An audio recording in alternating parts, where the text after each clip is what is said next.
So today, in our claims corner, we want to talk about lightning. So just really, how powerful is lightning? Well, you would be shocked just to learn how powerful it is.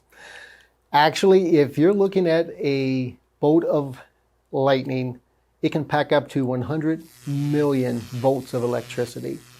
Also, just temperature-wise, you're looking at 50,000 degrees Fahrenheit.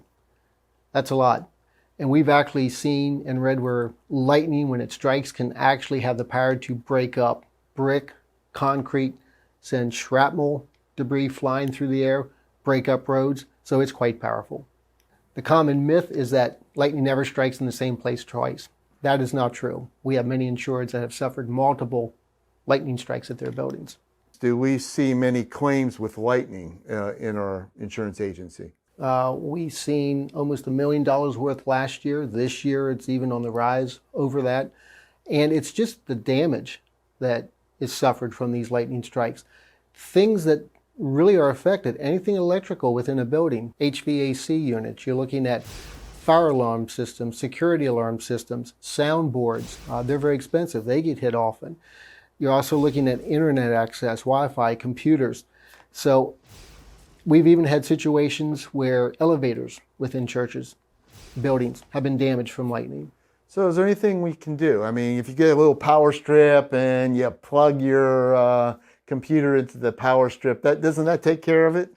Power strips aren't good. They'll allow you to plug multiple items into an outlet, but they're not going to protect from lightning. Now there are there are surge protectors that will help, and they actually reduce the amount of voltage coming in. So that is definitely something to do.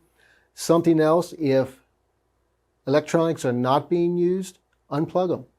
The biggest thing someone can do, though, is to look at commercial lightning protection. They will go onto that building, they will look at the high points, and through calculations that they make, rods that are placed systematically over the top of the building and have wires or like a netting connecting all of them, which will, if struck by lightning, guide that lightning down into the ground. What's the strangest lightning claim you've ever taken? 3 weeks ago, we received a claim that an automobile, a vehicle, was hit by lightning. Now, this vehicle was not in operation. It was parked in a driveway. Mechanics looked at it, and we just found out a few days ago it is a total loss. $10,000 vehicle? Closer to $75,000. Ouch. Yes. Ouch. So storms in life happen, lightning happens, but it doesn't have to impact your life and the operations of your building. So please talk to an electrician, talk to a consultant, walk through the building with your eyes towards preventing lightning, and make your place safe.